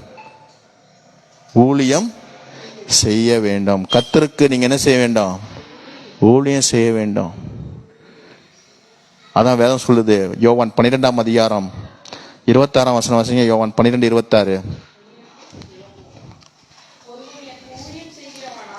ஒருவன் எனக்கு ஊழியம் செய்கிறவனானால் என்னை பின்பற்ற கடவன். எங்கே நான் இருக்கிறேனோ அங்கே அவன் என்ன செய்வான்? ஊழியக்காரனாய் இருப்பான். ஒருவன் எனக்கு ஊழியம் செய்தால் அவனை பிதாவானவர் கனம் பண்ணுவார். ஊழியம் செய்யுங்க. ஊழியம் செய்யறதுன்னு மைக்கிறது பேசுறதுதான் ஊழியம் அல்ல. ஆண்டவரை பத்தி சொல்வது, வியாதி இருக்கிறவங்களுக்கு நீங்க ஆண்டவரை பத்தி சொல்லி அவங்களுக்கு ஜெபம் பண்ணுவது. எத்தனை பேர் உங்களுக்கு வியாதி இருக்கு அப்படின்னு சொல்லும் போது நீங்க எத்தனை பேர் அப்படியான்னு கேட்டு வந்திருக்கீங்க? இல்ல அவங்களுக்கா நீங்க ஜெபிச்சிருக்கீங்களா? இன்னைக்கு காலை ஜோதி அக்கா சொன்னாங்க, ஒருத்தவங்க உடம்பு சரியில்லைன்னாங்களாம். உடனே அவங்களுக்கு ஜெபம் பண்ணி ஆண்டவர் அவங்களுக்கு என்ன செஞ்சாராம்? அற்புதம் செஞ்சாரு சொல்றாரு.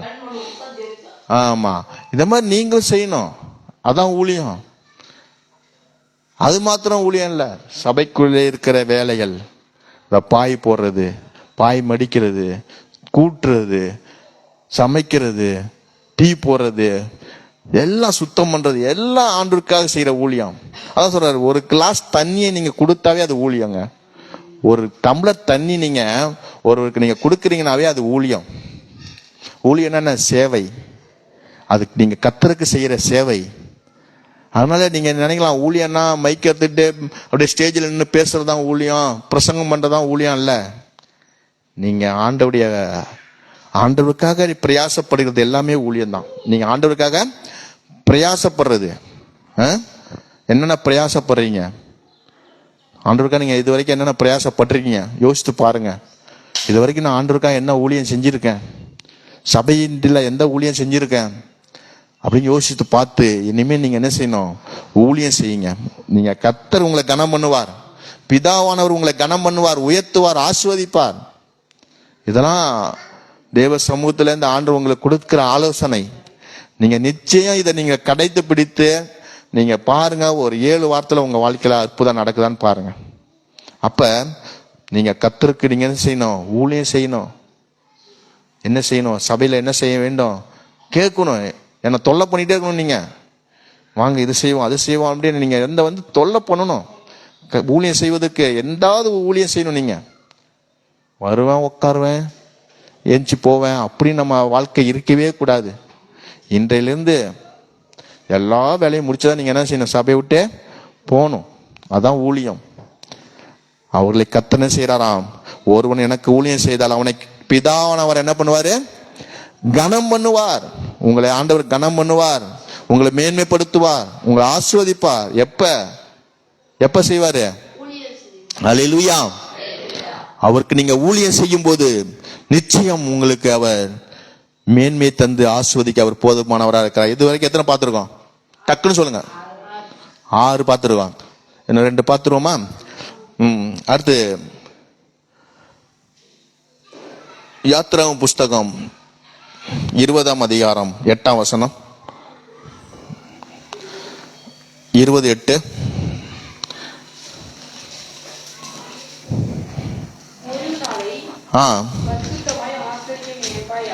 ஆமா போதும். இதுல தேவனுடைய பிள்ளைகளுக்கு கர்த்தர் கொடுக்கிற கட்டளையா இருக்கிறது. இது முக்கியமான கட்டளை. ஆண்டவர் கொடுத்த 10 கட்டளை இல்ல, இது ஒரு கட்டளை. என்ன கட்டளை? ஓய்வு நாளை பரிசுத்தமா ஆசரிக்கணுமா. ஆசரிக்கிறது இல்ல, பரிசுத்தமா நான் ஆசரிக்கணும். இந்த நாளை நம்ம பயபக்தியாய் பயன்படுத்த வேண்டும். நான் சிறு பையனா இருக்கும்போது எங்க வீட்டுல ஒரு ஊழியக்கார் தங்கியிருந்தார். ஞாயிற்றுக்கிழமை ஸ்கூல் புக் எடுக்கவே விட மாட்டார். ஞாயிற்றுக்கிழமை கவனிக்கிறீங்களா இல்லையா? ஞாயிற்றுக்கிழமை ஸ்கூல் புக் எடுத்து படிக்க விட மாட்டார். இந்த நாள் ஆண்டவருடைய நாள், இதில் நீ வேத புத்தகம் ஆண்டவருடைய ஆராதனை இதில் தான் இருக்கணும். நீ ஸ்கூல் புக்கு இன்னைக்கு எடுக்கக்கூடாது, நீ மற்ற நாள் எடுத்து படிப்பார். திங்கட்கிழமை எக்ஸாம் இருக்கும், இன்னைக்கு எடுத்து படிக்கலாம்னு பார்ப்பேன். அவர் சொன்னே சத்தம் போடுவார் அந்த ஊழியக்காரு, இது ஆண்டவருடைய பரிசுத்தமான ஓய்வு நாள், இதில் நீ என்ன செய்யக்கூடாது, உன்னுடைய வேலையை நீ செய்யக்கூடாது, உன்னுடைய படிப்பை நீ படிக்கக்கூடாதும் பாரு. அப்படிலாம் கேட்டதுனால இன்னைக்கு கர்த்தர் என்ன செய்திருக்காரு, இன்னைக்கு உங்க மத்தியில என்ன நிக்க வைத்திருக்கிறார். அதான் சொல்றாரு. அடுத்து வாசிங்களாம். ஆசிரியர் 9ஆம் வசனம். 6 நாள் நீ என்ன செய்யணுமா, வேலை செய்ய, உன் கிரியெல்லாம் நடப்பிப்பாயாக. 6 நாள். 6 நாள். எத்தனை நாள் நமக்கு ஆண்டவர் தந்திருக்காரு? 6 நாள். எம்மா சம்பாதிக்க முடியுமா சம்பாதிங்க. 24 மணி நேரமும் சம்பாதிக்க முடிஞ்சாலும் சம்பாதிங்க. ஆனா 7ஆம் நாளோ அது பரிசுத்தமான ஓய்வு நாள். அது என்னுடைய ஆலயத்தில் நீங்கள் வந்து ஆராதிக்க வேண்டிய நாள். இதுல நீங்க என்ன செய்யக்கூடாது. 10ஆம் வசனம் வாசிங்க. 7ஆம் நாளோ அந்த நாள் கர்த்தருடைய ஓய்வு நாள். அதுல நீயானாலும் உன் குமாரனானாலும் உன் குமாரத்தி ஆனாலும் உன் வீட்டில் இருக்க வேலைக்காரனானாலும் உன் வீட்டு வேலைக்காரியானாலும் உன் மிருக ஜீவனானாலும்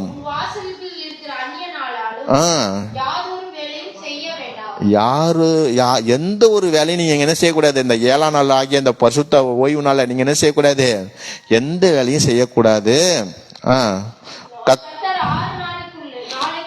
அந்த 6 நாளைக்குள்ளே வானத்தையும் பூமியும்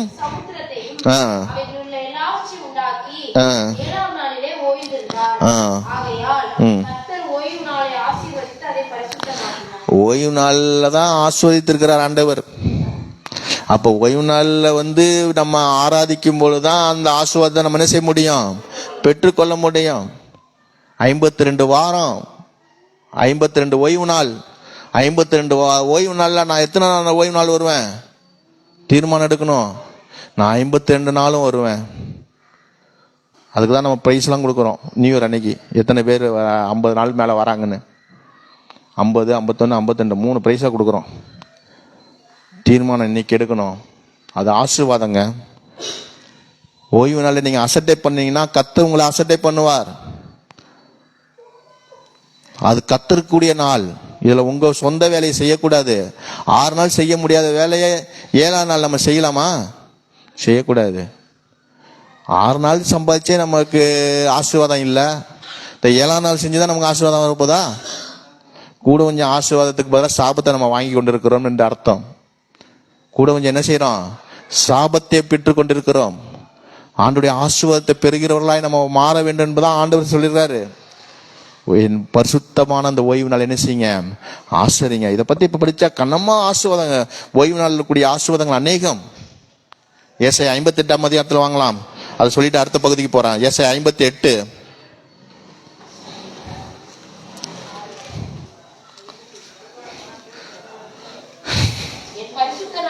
எத்தனை வசனம் சொல்லிட்டு படிக்கணும்? 13, 14 வாசிங்க. என் பரிசுத்த நாளாகிய ஓய்வு நாளிலே உனக்கு இஷ்டமானதை செய்யாதபடி உன் காலை விலக்கி உன் வழிகளின்படி நடவாமலும் உனக்கு இஷ்டமானதை செய்யாமலும் உன் சொந்த பேச்சை பேசாமல் இருந்து ஓய்வு நாளை மனமகிழ்ச்சி நாள் என்றும் கர்த்தருடைய பரிசுத்த நாளை மகிமையுள்ள நாள் என்று சொல்லி அதை மகிமையாக எண்ணுவாயானால் அப்போது கர்த்தரில் மனமகிழ்ச்சியாயிருப்பாய். பூமியின் உயர்ந்த இடங்களில் உன்னை என்ன செய்வேன்? ஏறி இருக்க பண்ணும்படி பண்ணி.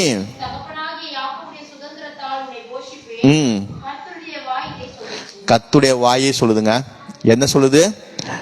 பரிசுத்த ஓய்வு நாளே உனக்கு இஷ்டமானதை செய்யாத செய்யாத. அன்னைக்குதான் இஷ்டமான வேலையெல்லாம் செய்யறது. 6 நாள் செய்யறது இல்ல. இன்னைக்கு ஒரு நாள் தான் என்ன செய்யறது? நம்முடைய இஷ்டமான வேலையெல்லாம் செய்யறது. இதுல ஒன்று புரிந்து கொள்ளுங்கள். இதுல நீங்க ஆசீர்வாதத்தை இழந்து போறீங்க. இதன் நிமித்தம் நீங்க ஆசீர்வாதத்தை இழந்து போறீங்க. ஆண்டுடைய வாக்குத்தத்தத்தை நீங்க சுதந்திரிக்க முடியாமல் போகிறது. ஆண்டுடைய சுதந்திரத்தை நீங்க என்ன செய்ய முடியல? சுதந்திரிக்க முடியாமல் போகிறது. ஆகவே நீங்கள் என்ன செய்ய வேண்டும்? ஓய்வு நாளை ஆசரிக்க வேண்டும். ஒரு நாள் கூட நீங்க என்ன செய்யக்கூடாது? மிஸ் பண்ணக்கூடாது. 52 ஒவ்வொரு வருஷத்துக்கும் 52 ஓய்வு நாள் வருது. அந்த 52 ஓய்வு நாளை நீங்க என்ன செய்யணும்? கடைபிடிக்க வேண்டும். எத்தனை பேர் கடைபிடிக்கணும்னு வாக்கு கொடுக்குறீங்க? ஆண்டவர் சமூகத்துல தீர்மானம் எடுக்கிறீங்க. நான் 52 வாரமும் நான் ஒரு நாள் கூட நான் மிஸ் பண்ண மாட்டேன். ஆண்டோடைய வாக்கு தத்தத்தை நான் சுதந்திரித்துக் கொள்வதற்கு ஆண்டோடைய பரிசுத்த ஓய்வு நாளை நான் கடைபிடிப்பேன்னு சொல்லுங்க.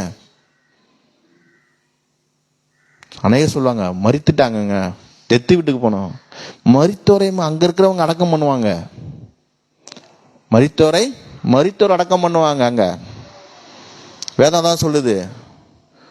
ஆண்டவர் சொல்ற, ஒருவன் என்னை பின்பற்றி வர விரும்பினால் தன்னைத்தானே வெறுத்து சிலுவை எடுத்து பின்பற்ற வர கடவன். அப்பதான் ஒருத்தர் சொல்லுவான், என் தகப்பன் இறந்திருக்காரு, நான் போய் அடக்கம் பண்ணிட்டு வரேம்மா. எப்பா, மரித்தவங்க அடக்கம் பண்ணாங்க, ஆள் இருக்காங்க, அவங்க அடக்கம் பண்ணுவாங்க, நீ என் பின்னாடி வாங்குறார் ஆண்டவர். அப்ப இன்னைக்கு சாக்கு போக்கு சொல்றதுக்கு கனமா இருக்கு. கல்யாணம், மஞ்சள் தண்ணி, காது குத்து, கருமாதி எல்லாம் இருக்கு. ஆனா வேதம் அது அவர்களே ஆஸ்வதிப்பேன்னு சொல்லல.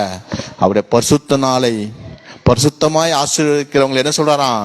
அவர்கள் மன மகிழ்ச்சியா இருப்பாங்க. அவங்க வாழ்க்கை பூமியின் உயர்ந்த இடங்களை என்ன செய்வாரு ஆண்டவரே? அவங்களை ஏறி இருக்க பண்ணி அவர் யாக்கோப்புடைய சுதந்திரத்தில் என்ன செய்வாரு? போஷிப்பேன். இது கர்த்தருடைய வாய் சொல்லுது. நீங்களும் நானும் ஆசீர்வதிப்பதற்கு தேவனுடைய சபை, தேவனுடைய அந்த ஓய்வு நாள் அது முக்கியமா இருக்கிறது. அது நமக்காக உருவாக்கிறார். ஓய்வு நாள் மனிதனுக்காக உருவாக்கப்படுதுன்னு சொல்றார் ஆண்டவர். ஓய்வு நாளுக்காக மனுஷன் அல்ல, மனுஷனுக்காக தான் ஓய்வு நாளே. உங்களுக்கு எனக்காக தான் இந்த நாளை ஆண்டவர் வைத்திருக்கிறார். இந்த நாளை நாம் கனம் பண்ண வேண்டும். இந்த நாளை நம்ம அசட்டை பண்ணக்கூடாது. நமக்கு இஷ்டமானதை செய்யக்கூடாது. இன்னைக்கு தேவனுக்கு சித்தமானதை செய்ய, ஆண்டவருக்கு என்ன பிடிக்குதோ அதை செய்யற நாள் இன்னைய நாள். ஆகவே இதுல நீங்க கவனமா இருந்து பாருங்க. கர்த்தருடைய ஆசீர்வாதத்தினால் கர்த்தர் உங்களை நிச்சயம் நிரப்புவார். அடுத்து கடைசியாக சொல்லி முடிகிறேன். இது கொஞ்சம் கடினமானது. இதை நீங்க கடைபிடிங்க. கர்த்தர் உங்க வாழ்க்கையில நிச்சயம் ஆசீர்வதிப்பார். வாசிக்கலாம். 2 கொரிந்தியர் 8ஆம் அதிகாரம். 2 கொரிந்தியர் 8ஆம் அதிகாரம் 1ஆம் வசனம் 2ஆம் வசனம். அன்றியும் சகோதரரே, மக்கதோனியா நாட்டு சபைகளுக்கு தேவன் அளித்த கிருபையை உங்களுக்கு அறிவிக்கிறோம். அவர்கள் மிகுந்த உபத்திரவத்திலே சோதிக்கப்படியில் கொடிய தரித்திரமுடையவர்களாய் இருந்தும் தங்கள் பரிபூர்ண சந்தோஷத்தினாலே மிகுந்த உதாரத்துவமாய் கொடுத்தார்கள். கர்த்தருக்கு கொடுக்கிறதுங்க, அது ஆசீர்வாதத்தை தரும். நான் இன்னையோட இந்த வருஷத்துல கொடுக்கிற பத்தி பேசுறத அதிகமா சொல்ல மாட்டேன். அதிகமா எப்பயுமே நான் சொல்றது இல்லை. ஆண்டவர் சொல்ல சொன்னாரு, அதனால இன்னைக்கு அதையும் உங்கள் மத்தியில சொல்றேன். உங்கள் ஆசீர்வாதத்துக்கு தடையா இருப்பது தேவனுக்கு கொடுக்கிற விஷயம். கர்த்தருக்கு கொடுக்கிற விஷயத்துல நீங்க தவறும் பொழுது கர்த்தருடைய ஆசீர்வாதத்தை நீங்கள் இழந்து போகிறீங்க. இங்க பாக்குறோம், அந்த மக்கதோனியா நாட்டு சபை மக்கள் எப்படி இருந்தாங்களாம், கொடிய மிகுந்த உபத்திரவம், மிகுந்த உபத்திரத்தில் இருக்காங்க. அதோட என்ன செய்றாங்க, கொடிய தரித்திரம் உடையவர்களா இருக்காங்க. ஆனா அவங்க எப்படி கொடுத்தாங்களாம், எப்படி கொடுத்தாங்களாம், மிகுந்த உதாரத்துவமாய் கொடுத்தாங்க. கர்த்தருக்கு கொடுக்கறதுல கொடுங்கள், அப்பொழுது உங்களுக்கு கொடுக்கப்படும். ஆனா அதை மன உற்சாகமாய் நீங்க கொடுக்கணும். உற்சாகமாய் கொடுக்கிற இடத்துல கர்த்தர் என்ன செய்யறாரு, பிரியமா இருக்கிறாங்க. உற்சாகமாய் கொடுக்கணும். கஷ்டப்பட்டு இதை கொடுத்துட்டா, இது இருந்தா நான் அதை அந்த செலவு பார்ப்பேன், இது இன்னைக்கு ஞாயிற்றுக்கிழமை வேற போனோம், இதை கொடுக்கணுமா, அவங்கள ஆஸ்வதிக்கவே மாட்டார். அதுக்கு கொடுக்காம இருக்கிறதே மேல். உற்சாகமாய் கொடுக்கிற இடத்துல கர்த்தர் என்ன செய்யறாரு, பிரியமா இருந்து கர்த்தர் அவளை ஆஸ்வதிக்கிறாரு. இங்க பாக்குறோம், அந்த மக்கதோனியா நாட்டு மக்கள் எப்படி இருக்காங்கன்னா, தரித்திரத்துல இருக்காங்க, உபத்திரவத்துல இருக்கிறாங்க. ஆனா உதாரத்துவமா கொடுக்கறாங்க. நான் ஆண்டவருக்கு கொடுக்கிறேன், ஆண்டவர் என் தரித்திரத்தை மாத்துவாரு, என்னுடைய பஞ்சத்தை மாத்துவாரு, என் உபத்திரவத்தை என் வேதனையெல்லாம் மாத்துவான்னு சொல்லி மிகுந்த உதாரத்துவமாய் தேவ சமூகத்துல கொடுத்தாங்க. கொடுத்தது நிமித்தம் அதிலே வாசித்தீங்கன்னா 7ஆம் வசனத்துல, அல்லாமலும் விசுவாசத்தினாலும் போதிப்பிலும் அறிவிலும் எல்லாவித ஜாக்கிரதையிலும் எங்கள் மேலுள்ள உங்கள் அன்பினாலும் மற்ற எல்லா காரியங்களும் நீங்கள் பெருகி இருக்கிறது போல இந்த தர்ம காரியத்திலும் பெருக வேண்டும். அவர்களை கர்த்தர் பெருக செய்தார், அவர்களை பெருக பண்ணினார். இன்னைக்கு நம்ம சாக்கு சொல்றோம், என்ன தெரியுமா சொல்றோம், கொடுக்கறதுக்கு எனக்கு கனமா தேவைங்க, கனமா பிரச்சனைங்க, நான் எப்படிங்க கொடுக்க முடியும், அப்படி எப்படிங்க நான் ஆண்டவருக்கு கொடுக்க முடியும். ஆனா இவங்க எப்படி கொடுத்தாங்களாம், தரித்திரத்துல. தரித்திரம் ஒரு வீட்டுல இருந்ததுன்னா எப்படி இருக்கும், ஆனா அந்த தரித்திரம் இந்த வீட்டுல இருக்கவங்களே கர்த்தருக்கு என்ன செய்தாங்களாம், கர்த்தருக்கு கொடுத்தாங்க. நான் பார்த்தேன், நீங்க யோசிச்சீங்களான்னு தெரியல, இந்த மாதத்துல நமக்கு எல்லாருக்கும் என்ன வந்தது, இந்த மாதத்துல 3000 ரூபா. 3000 ரூபா பணம் வந்ததா இல்லையா? யாராவது 300 ரூபா கவர் போட்டுப்பாங்களான்னு நானும் பார்த்தேன். தசம்பாகம் 300 ரூபா வச்சிருப்பாங்களான்னு பார்த்தேன். ஒரு ஆள் கூட இல்லை, ஒரு ஆள் கூட நம்ம சபையில இல்ல. இப்படி இருக்கும்போது எப்படி ஆண்டவர் ஆசீர்வதிக்க முடியும்? கொஞ்சம் சரி, அது இப்ப அது அப்புறம் பேசுவோம். இப்ப அது அப்புறம் நம்ம பஞ்சாயத்து பேசுவோம். நான் கேட்கறது தான். ஆனா இன்னைக்கு நம்மளால என்ன செய்ய முடியல, ஆண்டவருக்கு 10ல் 1 கொடுக்க முடியுதா? அது நம்மளுடைய காசு கிடையாது, கவர்மெண்ட் கொடுத்தது ஒரு 3000 ரூபா. அதுல கூட நம்மளால என்ன செய்ய முடியல. ஒரு 300 ரூபா தசம்பாகம் கொடுப்போம் சபைக்கு, இது வரைக்கும் நான் கொடுக்கல. இந்த இதாவது நான் என்ன செய்யணும், கொடுக்கணுமே அப்படிங்கிற எண்ணம். இதெல்லாம் நான் கேட்கிறேன், நீங்க நினைக்காதீங்க, உங்களை சுட்டி காமிக்கிறேன். இதெல்லாம் பிசாசு என்ன பண்றான், உங்களை ஆசீர்வதிக்க விடாதபடிக்கு இந்த மாதிரி உங்க இருதயத்தை மட்டுப்படுத்திட்டான். உங்க இருதயத்தை என்ன பண்ணிட்டான், இந்த மாதிரி வசனங்களை கேட்க விடாதபடி, இந்த வசனத்துக்கு கீழ்ப்படியாக விடாதபடி உங்களை என்ன செய்துறான் பிசாசானவன், உங்க இருதயத்தை கடினமாக்கிட்டான். இன்னைக்கு நீங்க இதெல்லாம் மாற்றணுங்கிறதுக்கு தான் இந்த ஒரு சின்ன ஒரு விஷயத்த உங்களுக்கு மத்தியில சுட்டி காமிட்டேன். அது எனக்காக நான் கேட்கறது இல்ல, உங்க ஆசீர்வாதத்துக்காக நான் பேசுறேன். என்ன ஆசீர்வதிக்கிறவர் ஆண்டவர், என்ன ஆசீர்வதிக்கிறவர் ஆண்டவர், என்ன ஆசீர்வதிப்பார். நான் இன்னைய வரைக்கும் கத்தருக்காய் கொடுத்து கொண்டிருக்கிறேன். இன்னைக்கு வரைக்கும் நான் கத்தருக்காய் தசம பாகத்திலிருந்து காணிக்கையிலிருந்து எல்லாவற்றையும் நான் பலிபீடத்திலிருந்து உண்மையா சொல்றேன். அதனால கத்தர் என்ன ஆசீர்வதிப்பார் என்பதை நான் ஆணித்தரமா நம்புறேன். என் வாழ்க்கையில சகலத்தையும் புதிதாக்குவார் அவரு. ஆனா நீங்க இன்னும் ஆசீர்வதிக்கப்படலையே. அதுக்கு காரணத்தை தான் இன்னைக்கு உங்க மத்தியில பேசி கொண்டிருக்கிறேன். எல்லாம் செலவு பண்ணுவோம், ஆனா கத்தர் கொடுக்கறது மட்டும் நம்ம மனசு என்ன வராது. லட்ச லட்சமா செலவு பண்ணுவோம், ஆயிரக்கணக்கா செலவு பண்ணுவோம். ஆனா கத்தருக்கு கொடுக்கணுமே. தசமபாகன்னு ஒண்ணு உண்டே சபையில, காணிக்க ஒரு உண்டே, அதெல்லாம் நமக்கு செலுத்தணுமே. அந்த உணர்வு நமக்குள்ள பிசாசு என்ன பண்ண மாட்டான், கொடுக்க மாட்டேங்கிறான். இன்னைக்கு நீங்க உணர்வடையுங்க. இன்னைக்கு கத்தருக்காக கொடுங்க, எனக்காகவோ இந்த சபைக்காக கொடுக்காதீங்க. கத்தருக்கு நான் கொடுக்கறேன். நீங்களே உங்க காணிக்கை ஜெபம் பண்ணி வீட்டுல இருந்து எடுத்துருவாங்க. ஆண்டவரே, இதை நான் உமக்கு கொடுக்கறேன். ஆண்டவரே, இந்த காணிக்கை நீங்க என்ன ஆசீர்வதிக்கணும்பா. கத்தர் தான் எல்லாத்தையும் என்ன செய்யறாரு, நமக்கு கொடுக்கறான்னு எத்தனை பேர் விசுவாசிங்க? இல்லைங்க, நான் என் பலன் நான் சம்பாதிக்கிறேன், அதை வச்சுதாங்க நான் வாழ்றேன் அப்படின்னு எத்தனை பேர் நினைக்கிறீங்க? நான் நினைக்கிறதெல்லாம் கத்தர் எனக்கு தராரு, கத்தர் எனக்கு தராரு. அதுல இருந்து நான் என்ன செய்யறேன், அவருக்கு கொடுக்கிறேன். அதை நாம என்ன செய்யறோம். நாங்க கடந்த நாட்கள்ல ஒரு செமினார் போனோம். அதுல ஊழியக்காரர் வந்திருந்தாரு. என்ன பண்ணாரு, ஒரு 200 ரூபாய்க்கு ஒரு ஊழியக்கார்ட்ட கொடுத்தாரு. உங்களுக்கு யாருக்கு இந்த 200 ரூபாய் வேணும்னு கேட்டாரு. அதுல அந்த ஊழியக்காரர் எனக்கு வேணும் கொடுத்துட்டாரு. கொடுத்து அடுத்து சொல்றாரு, அந்த பணத்தை நீ அவருக்கு கொடுங்கிறாரு. அவர் கொடுக்க முடியாது சொல்ல முடியுமா? இவருக்கு இலவசமா கொடுக்குறாரு. இலவசமா கொடுத்தது என்ன பண்றாரு, அவருக்கு திரும்ப கொடுன்னு. அவர் என்ன செய்யறாரு, அங்க கொடுக்குற இங்க கொடுக்குற கொடுத்து மறுபடியும் என்ன பண்றாரு, என்கிட்டே கொடுங்கிறாரு. மறுபடியும் அவர்கிட்டே போயிடுது. இதுதான் கத்தருடைய இது. கத்தர் கொடுத்தது கத்தருக்கு தான் நம்ம என்ன செய்யணும், திரும்ப கொடுக்கணும். நம்ம அது வேறு வழியில பயன்படுத்தணுமா, அந்த ஆசீர்வாதம் வேறு வழியா போய்விடும். நாம் கத்தருக்காய் நம்ம செலவு பண்ணும்போது கத்தர் நிச்சயம் உங்களை ஆசீர்வதிப்பார். இங்கே மக்கதுனியா நாட்டு சபை மக்கள் மிகுந்த தரித்திரம், மிகுந்த பஞ்சம், மிகுந்த உபத்திரவத்தில் இருக்காங்க. அதன் மத்தியில் அவங்க என்ன செய்யறாங்க, கர்த்தருக்கு கொடுக்கறாங்க. ஆனா நீங்களும் நானும் தரித்திரத்தில் இருக்கோமா? நீங்களும் நானும் கொடிய உபத்திரவத்தில் இருக்கோமா? ஆனா நமக்கு ஏன் அந்த மனம் வரல? பிசாசு நம்மளை வஞ்சிக்கிறான், நம்மளை ஏமாத்துறான். அதை நீங்க நன்றாய் உணர்ந்து கொள்ளுங்க. நான் சபையோட இதை பத்திலாம் நான் பேசணும்னு நான் விரும்பல. நீங்கள் கொடுக்கிறவளாய் மாறுங்க. கர்த்தர் உங்கள் வாழ்க்கையில கர்த்தர் பெரிய ஆசீர்வாதத்தை தருவார்.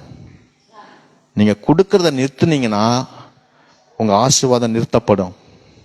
அதே மல்கியா புஸ்தகத்தை எடுத்தீங்கன்னா தெரியும். மல்கியா 3ஆம் அதிகாரம் முடிக்கிறேன். கடைசி 8வது பாயிண்ட் என்ன, கர்த்தருக்கு கொடுக்கிறது. மல்கியா 3ஆம் அதிகாரம் 6ஆம் வசனத்திலிருந்து வாசிங்க. நான் கர்த்தர்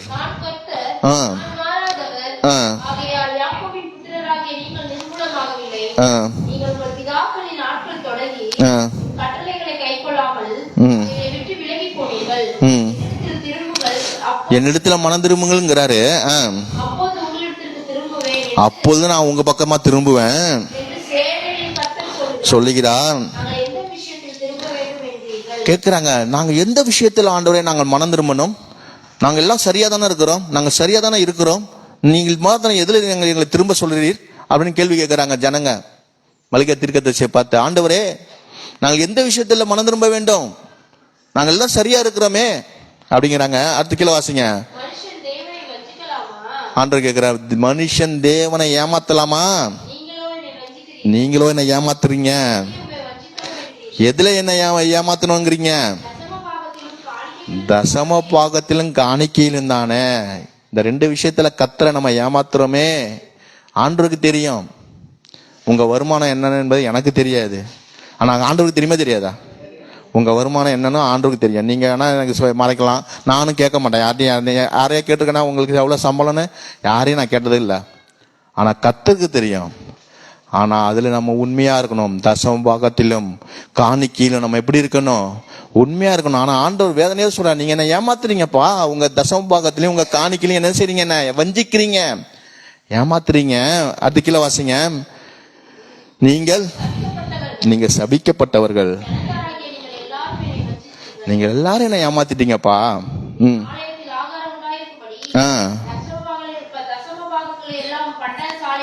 கொண்டு வாருங்கள்,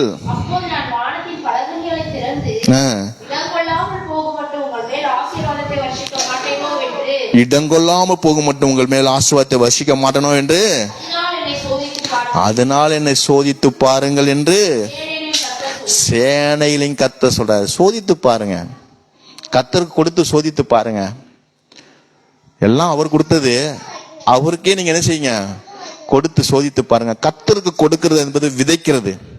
கர்த்தருக்கு கொடுக்கிறது என்பது என்னதான்? விதைக்கிறது.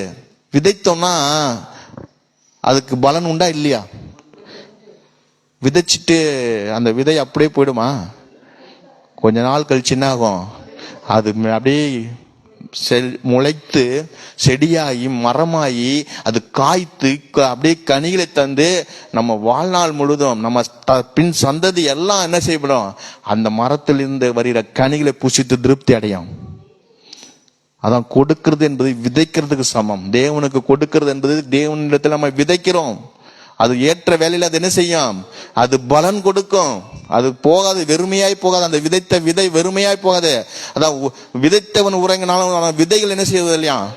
உறங்குதல்னு உலகத்தாங்க அது தத்துவமா சொல்லுவாங்க. அது போலதான் விதைத்தீங்கன்னா அது கண்டிப்பா ஒரு நாள் என்ன செய்யும்? அதுக்குடைய பலனை நீங்க பெற்றுக்கொள்வீங்க. அதான் கர்த்தருக்காய் கொடுத்தவங்க ஒரு நாளும் கர்த்தர் என்ன செய்யதில்லை? கைவிட்டது இல்லை. தாவீது சொல்றார், நீதிமான் கைவிடப்பட்டதையும் அவன் சந்ததி அப்பத்துக்கு அலைந்து திறந்ததை நான் கண்களால் நான் பார்க்கலங்கிறாரு. அப்ப நீங்க கர்த்தருக்கு கொடுங்க, உதார்த்துவமா கொடுங்க. எனக்கு வறுமை தான், எனக்கு தரித்திரம் தான், எனக்கு உபத்திரவம் தான், ஆனாலும் அதன் மத்தியில நான் கர்த்தருக்காக என்ன செய்வேன்? மக்களுடைய நாட்டு சபை மக்களை போல நீங்களும் செய்யுங்க. கர்த்தர் உங்க வாழ்க்கையை பெருக செய்வார். உங்க வாழ்க்கையில கர்த்தர் வாக்குத்தத்தத்தை சுதந்திரிக்க செய்வார். முழங்கள் படியிடலாமா? 8 காரியத்தை நீங்க மனதில் வைத்து யார் ஜெபிக்க முடியும்? 8 காரியத்தை மனசுல வச்சு, ஆண்டவரே இதுல நாங்க மனம் திரும்பணும், இதுல நாங்க விசுவாசத்தை பெறணும், நாங்க பரிசுத்த ஆவியை பெறணும், நாங்க ஜெபிக்கணும், வேதத்தை வாசிக்கணும், கர்த்தருக்கு ஊழியம் செய்யணும், ஓய்வு நாளை கடைபிடிக்கணும், நாங்க கர்த்தருக்கு கொடுக்கிறவர்களா எங்களை மாற்றுங்க ஆண்டவரேன்னு சொல்லி தேவ சமூகத்துல நீங்க அர்ப்பணிங்க. முதலாவது அர்ப்பணிங்க. கர்த்தருக்கு நீங்க அர்ப்பணிக்கும் போது அதுக்குடைய ஆசீர்வாதத்தை நீங்க பெற்றுக்கொள்வீங்க. ஹல்லேலூயா. பேசுங்க, ஆண்டவரோட பேசுகிற நேரம் இது. நீங்க அர்ப்பணிக்கிற நேரம் இது. 8 காரியத்துல எது உங்களுக்கு நடக்காம இருக்கோ, உங்க வாழ்க்கையில நீங்க கடைபிடிக்கலையோ, அது இன்னைக்கு தீர்மானம் எடுங்க. ஆண்டவரே நான் நடப்பேன், ஆண்டவரே உங்க வார்த்தையின்படி நடப்பேன், ஆண்டவரே நான் கீழ்ப்படிவேன், ஆண்டவரே. அப்பா அவருடைய சுதந்திரத்தை, அவருடைய வாக்கு தத்தத்தை நீங்க சுதந்திரித்துக் கொள்ள வேண்டும். அவருடைய வாக்கு தத்தத்தை நீங்க சுதந்திரித்துக் கொள்ள வேண்டும். ஓ ரிஷாந்தாரா பாபா ரிகாமாபா ரிபிகாமாபா ஷாந்தாரா பாபா. ஆவியானவரே உம்முடைய வாக்கு தத்தத்தை நாங்கள் சுதந்திரிக்கணுமே. அதுக்கு தடையா இருக்கிற காரியம் எதுவா இருந்தாலும் அது இந்த நேரத்துல நான் மனம் திரும்புறேன் ஆண்டவரே, மனம் திரும்புகிறேன்.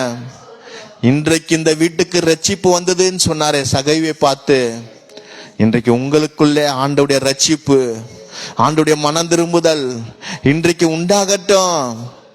உங்க குடும்பத்தில் இருக்கிறவங்களை போய் நேசிங்க. சாப்பாடு கொடுக்கலன்னா போய் சாப்பாடு கொடுங்க. டீ கொடுக்கலன்னா போய் டீ கொடுங்க. உங்க மாமனார் மாமியார், உங்க அப்பா அம்மா, யாருங்க எல்லாருக்கும் நேசிங்க. இது வரைக்கும் வெறுத்து வச்சீங்களா, ஒதுக்கி வச்சீங்களா, அவங்களோடு பேசாம இருந்தீங்களா, இன்னைக்கு போய் பேசுங்க, அவங்களோட ஐக்கியமா இருங்க. ஓ ரிஷா காரா பாபா ரிகாமா பா துரிபிகாமா பா ஷாந்தரா பாபா. ஆவியானவரே நீங்க இடைப்படுங்க, ஒப்பு கொடுங்க. கேட்ட வார்த்தையை வைத்து ஒப்பு கொடுத்து ஆண்டவரோட ஒருமுகமாகுங்க. யார் ஒப்பு கொடுக்கிறீங்களோ, ஒப்பு கொடுத்து அதுக்கு அர்ப்பணிக்கிறீங்களோ, கர்த்தர் அவர்கள் வாழ்க்கையில அவருடைய வாக்குத்தத்தம் நிறைவேறும். அவள் வாழ்க்கையிலே கர்த்தருடைய வாக்குத்தத்தம் நிறைவேறும். நான் ஓய்வு நாளை அசட்டை பண்ண மாட்டேன் ஆண்டவரே, ஓய்வு நாளை நான் கடைபிடிப்பேன் ஆண்டவரே, நான் கர்த்தருக்காய் ஊழியம் செய்வேன் ஆண்டவரே, உமக்காக ஆத்துமாதாயம் செய்வேன் ஆண்டவரே, உமக்காக ஆலயத்தினுடைய வேலையை செய்வேன் ஆண்டவரே, நான் ஆலயத்துல என்ன வேலை இருந்தாலும் நான் செய்வேன் ஆண்டவரே. ஓ ஹல்லேலூயா. கர்த்தர் நிச்சயம் உங்களை ஆசீர்வதிப்பா.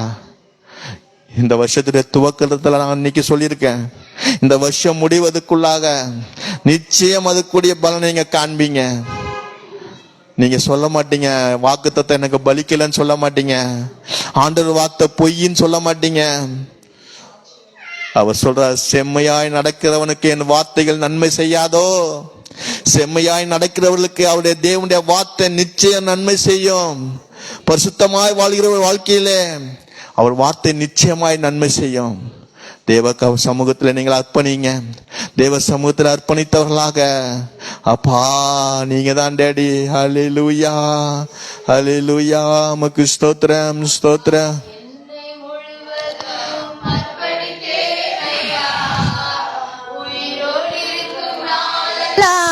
உமக்கு சொந்தமையா அப்பா, என்னை முழுவதும் அர்ப்பணித்தேனையா, உயிரோடு இருக்கும் நாளெல்லாம் உமக்கு சொந்தமையா.